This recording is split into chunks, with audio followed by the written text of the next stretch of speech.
جی السلام علیکم ناظرین، کیسے ہیں آپ؟ خیریت سے ہیں؟ آج دو تین پوائنٹس کے اوپر بات کریں گے کہ جو ملک میں ایک ہیجانی کیفیت برپا ہے اس کا اختتام کیا ہوگا، اور جو مسلم لیگ نون اور پاکستان پیپلز پارٹی کے درمیان ایک ڈیڈ لاک چل رہا تھا اس کا کیا بنا، کس حد تک معاملہ طے ہو چکے ہیں، کس نے کروائے ہیں، اور ایک ایسا پوائنٹ ہے جس کے اوپر ابھی تک ڈیڈ لاک ہے اور وہ اس پر پاکستان پیپلز پارٹی کمپرومائز کرنے کے لیے تیار نہیں ہے۔ آپ کو پتہ ہے کہ پچھلے دنوں جو صورتحال رہی ہے پاکستان پیپلز پارٹی اور نون لیگ کی مذاکراتی کمیٹیاں کی فارمیشن کمیٹیاں ہیں، وہ ان کی میٹنگز ہوتی رہی ہے، 4 اب تک ان کی میٹنگز ہوئی ہیں، لیکن ڈیڈ لاک برقرار رہا کیونکہ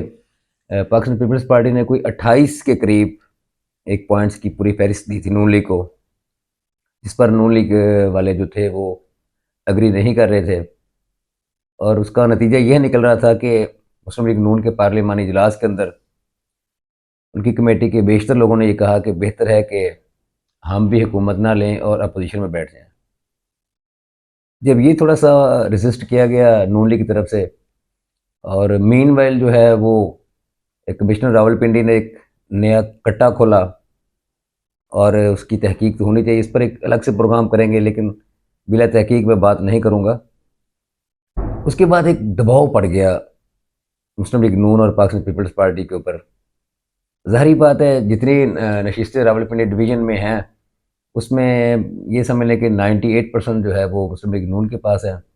ایک شاید پی ٹی آئی کے آزاد امیدوار کے پاس، اور ایک پاکستان پیپلز پارٹی کے پاس راجہ پریدرشی صاحب والی ہے۔ اب اس کے بعد کیا ہوا کہ مقتدرہ جو ہے انہوں نے ان کو بٹھا کر ایک جگہ بٹھایا اور اپنے انوالومنٹ کی بڑا واضح اور دو ٹوک پیغام دیا کہ جس طرح کے معاملات ہونا شروع ہو گئے ہیں، جتنا اس کو تاخیر کریں گے آپ لوگوں کے لیے نقصان ہے، اور اگر 48 گھنٹے کے اندر اندر آپ معاملہ طے کر لیتے ہیں تو ٹھیک ہے، ورنہ پھر یہ ساری چیزیں ہم خود طے کر لیں گے، اور اگر اس پر بھی آپ کا ڈیڈ لاک برقرار رہتا ہے تو پھر ہمیں خود ہی کچھ کرنا پڑے گا۔ یہ جو معاملات تھے نا، یہ بلاول صاحب کے آگے رکھے گئے، زرداری صاحب نے امیجیٹ، کیونکہ بلاول صاحب اپنے کسی پوائنٹ سے پیچھے ہٹنے کے لیے تیار نہیں تھے۔ معاملات کی سنجیدگی کو دیکھتے ہوئے یہاں تک بلکہ کہا گیا کہ یہ چیزیں نون لیگ اور دے، اور یہ چیزیں پیپلز پارٹی وڈرا کرے۔ اس کے بعد پھر ان کا حتمی طور پر جو فیصلہ ہوا ہے وہ ہوا ہے جی کہ صدر پاکستان کا عہدہ اور سپیکر کا عہدہ یہ جائے گا پاکستان پیپلز پارٹی کے پاس، اور ساتھ بلوچستان میں پاکستان پیپلز پارٹی حکومت بنائے گی، اور اس کے ساتھ جو کابینہ میں وہ مسلم لیگ نون ہوگی۔ دوسری طرف جو چاروں گورننس کا اور چیئرمین سینٹ کا معاملہ تھا، اس کے اوپر ڈسکس ہوا کہ یہ بعد میں ڈسکس کر لیں گے، لیکن ابھی اس کے اوپر کوئی معاملات طے نہیں کیے جائیں گے، اور یہ امکان ہے کہ یہ شاید اس میں پاکستان پیپلز پارٹی کو کوئی زیادہ اچھا شیئر نہ ملے۔ پھر ایک چیز کے اوپر جو ڈیڈ لاک تھا وہ برقرار تھا، اور اس میں مسلم لیگ نون کے اندر سے بھی آوازیں آ رہی تھیں۔ پاکستان پیپلز پارٹی نے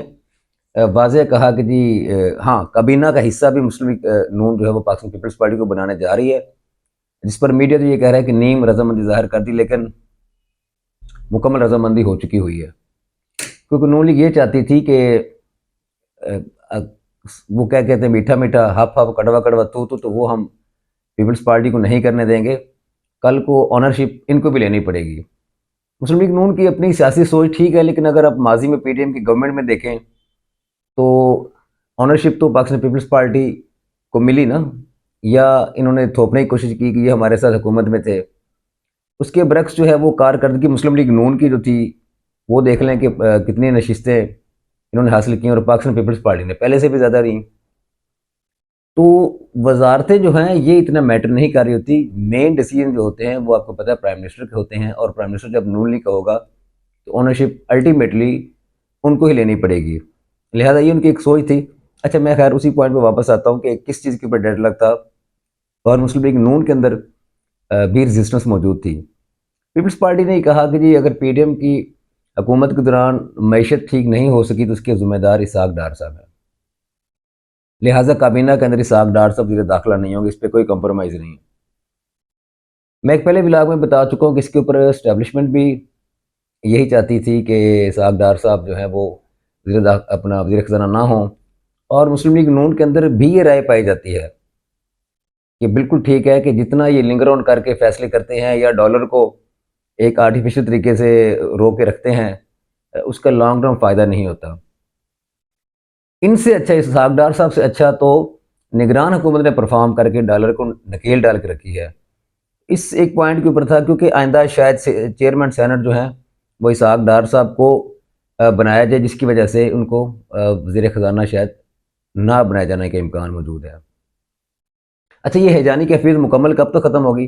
میرا خیال ہے 3 سے 4 روز کے اندر یہ سارے معاملات نہ صرف طے ہوں گے، بلکہ 3 اور 4 مارچ کے درمیان شہباز شریف صاحب جو ہیں وہ عہدے کا حلف بھی اٹھا لیں گے، وزیر اعظم اسلامی جمہوریہ پاکستان کا۔ اچھا، کچھ چیزیں جو ہیں وہ بڑی مزیدار ہیں، جو آہستہ آہستہ ریسرچ کرنے کے بعد یا کانٹیکٹس کرنے کے بعد سامنے آ رہی ہوتی ہیں، لیکن پس پردہ کچھ اور ہوتا ہے، سامنے کچھ اور آ رہا ہوتا ہے۔ اس میں لوگ اپنے تجزیے بھی کر رہے ہوتے ہیں، تبصرے بھی کر رہے ہوتے ہیں کہ جی پرائم منسٹر جو ہیں وہ نواز شریف نے وڈرا کیوں کیا۔ تو یہ مجھے خود سن کر بڑی حیرانگی ہوئی کہ جب کسی نے ایک اطلاع دی کہ یہ پہلے سے ڈیسائیڈڈ تھا کہ آپ واپس پاکستان آئیں، آپ پر مقدمات ختم ہوں گے، آپ اسمبلی کے رکن بنیں گے،